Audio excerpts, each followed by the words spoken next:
Most people don't know this, but in Japan, students are trained to memorize entire textbooks, word for word, before the exam is even announced. No cheating, no shortcuts, no YouTube hacks, just pure focus. And what's even crazier? They do it without burnout, without 10 cups of coffee, and without checking their phones every 6 minutes. Meanwhile, in the West, we struggle to remember what we had for lunch yesterday. So here's the truth no one tells you. Memory isn't about talent, it's about systems. In this video, I'll show you how Japanese students use one forgotten principle to lock information deep into their brains, and how you can use the exact same method to remember more, focus longer, and finally stop wasting your time rereading the same pages. But be warned, once you understand how your memory really works, there's no excuse left. So don't treat this like another feel-good clip, watch it like the future depends on it, because it might. Let's begin.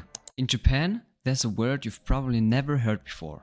Shu-Ha-Ri. It's the path to mastery. Shu means follow the rules, Ha means break the rules, and Ri means become the rule. Japanese students spend years in that first stage. They don't just memorize facts, they train their brain how to learn. They repeat, they write, they test themselves. Not because they enjoy it, but because they understand something most of us don't. Memory isn't magic, it's muscle. But here's what's wild.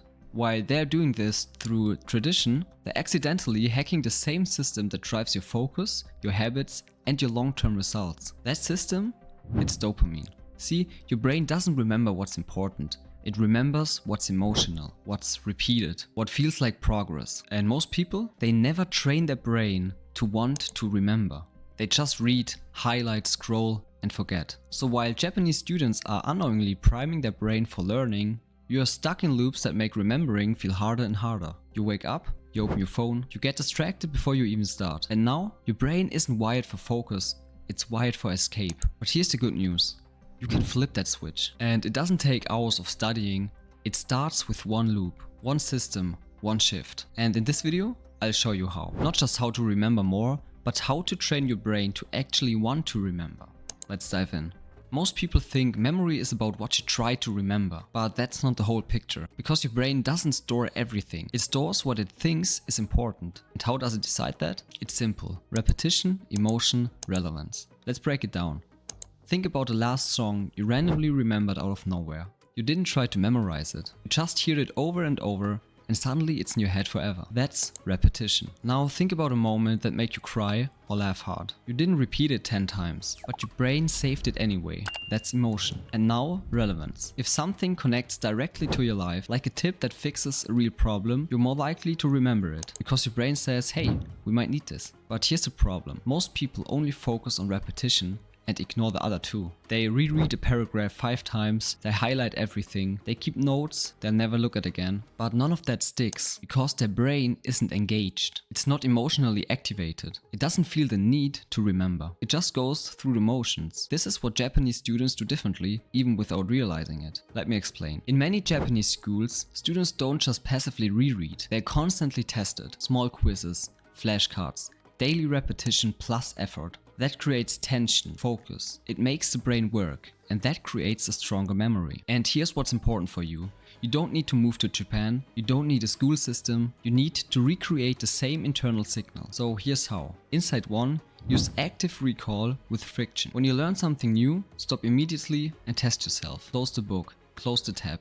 Ask yourself, what did I just learn? Can I explain it in my own words? The key is friction. It should feel a little uncomfortable. That's how your brain says, this matters, let's save this. If you just read passively, there's no signal, there's no emotional charge, no decision. But when you stop and struggle, even just a little, you turn a passive moment into an active memory. And now combine that with this. Insight 2, pair it with emotion. Here's a trick from storytelling. When you want someone to remember something, you tell a story. Why? Because stories create emotion. So when you're learning, connect the idea to something personal. Ask yourself, how does it relate to my real life? Where have I seen this before?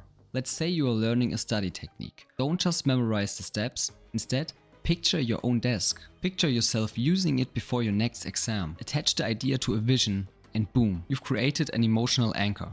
That's what makes the memory stick. And even better, say it out loud. Teach it to someone else. When you express the knowledge, it becomes real. Let's bring it together now. Most people fail to remember because they use weak learning loops. They read, highlight, and forget. They never involve the emotional part of the brain. They never force friction. They never engage the system that creates real memories. But when you use active recall, add a layer of emotion and connect it to something relevant, your brain turns on. And you start remembering things without needing 10 study sessions. That's what Japanese students accidentally mastered. They build loops of effort, emotion and focus. And with enough repetition, their brain makes remembering easy because it feels normal. And that's what you can do too. Not by forcing your brain, but by building a new system it wants to follow. We'll go into the actual structure of that loop in the next part, because that's where the real transformation happens. Not just remembering more, but making your brain crave the act of remembering. Let's build a system, not a to-do list, not a hack. A real,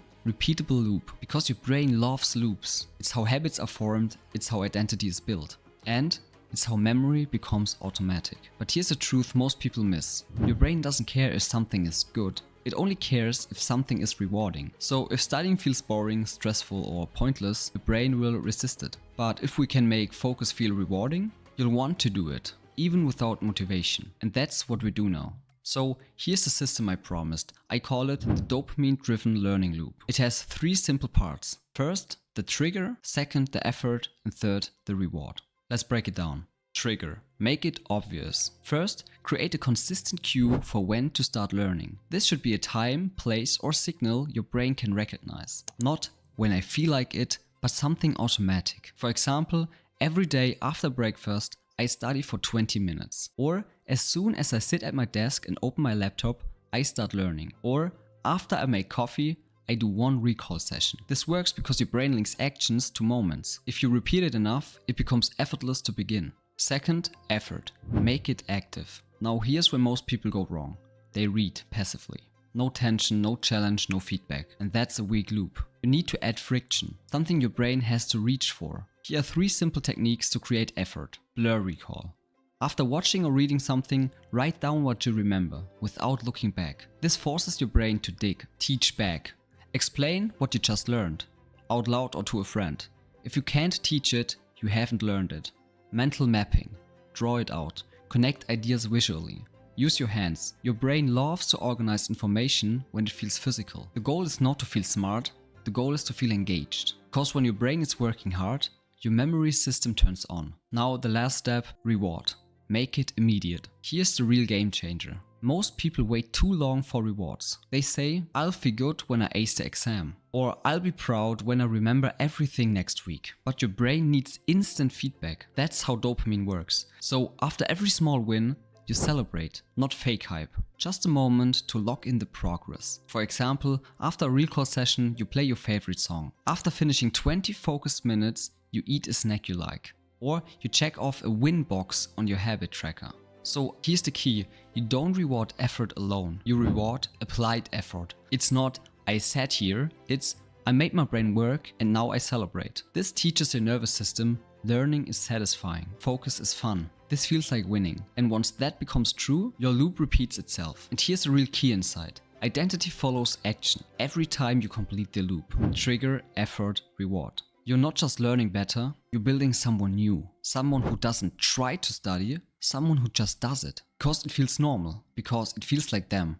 And that's the final layer most people skip. They think it's about tactics, but it's really about identity. When your brain says, this is what we do now, you don't need to fight it anymore. That's how Japanese students keep going for years. Not because they're superhuman, but because their loop is strong. And now, so is yours. You've built the loop, you've applied the action, you've even started to feel the reward. But there's still one thing left. And it's the reason why so many people fall off, even when they're finally doing things right. It's not because they're lazy, it's not because they don't care. It's because deep down, their brain still sees consistency as unsafe. Sounds strange, right? But think about it. If you've spent years avoiding effort, procrastinating, starting and stopping, then your nervous system has learned something. It's learned that inaction is normal, that comfort is safe, that effort feels unfamiliar, and unfamiliar equals danger. So even when you finally build a good loop, your brain hesitates. You sit down to focus, and that quiet voice creeps in. You're not the kind of person who sticks to things. Why even try? That's not your lack of willpower, that's your identity loop pulling you back to safety. And this is the most important thing in this video. You don't break your old habits by forcing new ones. You break them by creating safety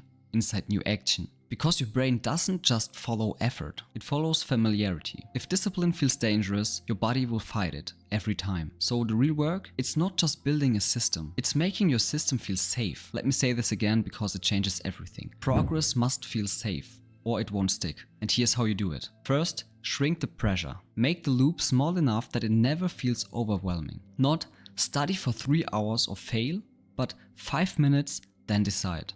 This gives your brain space to breathe and stay. Step 2.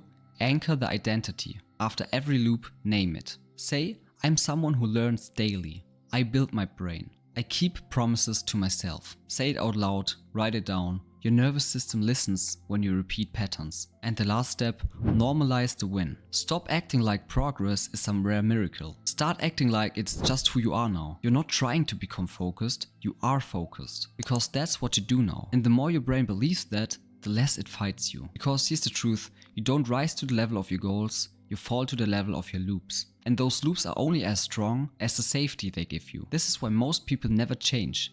They don't feel safe inside success, so they sabotage it. But now you see it, and once you see the pattern, you can rewire it. In this final part, we'll bring everything together. And I'll give you the exact tool to help you lock it in. Not tomorrow, not next year, today. You've just learned what most people never figure out. That it's not motivation you're missing, it's a system that actually fits your brain. You saw how Japanese students use small loops, how repetition builds identity, and how relearning isn't about pressure, it's about progress that feels safe. You've seen the trap, feeling good about thinking instead of doing. And now you know the solution. Don't reward the scroll, reward the step. And here's the truth I want you to remember. You are not broken and you are not lazy. You are just running loops your brain thinks are safe. But you can rewrite those loops with intention, with action, with one better choice starting today. And if this clicked with you, if something in you knows this wasn't just another video, I made something simple to help you act on it. It's completely free. It's called the Action Loop Starter. It's a one-page PDF, you can just download it. No login, no distractions. It helps you define your loops, choose your action, and start shifting your brain from passive to active. Because let's be honest, watching this video changed nothing until you do. But the moment you act, even in the smallest way, you start becoming the person you've been pretending to be. And that changes everything. So don't wait, click the link and download the PDF. Start your first loop today. Because this time, you're not just learning, you're building. And I'll be here when you're ready for the next step. So take action and I'll see you in the next one.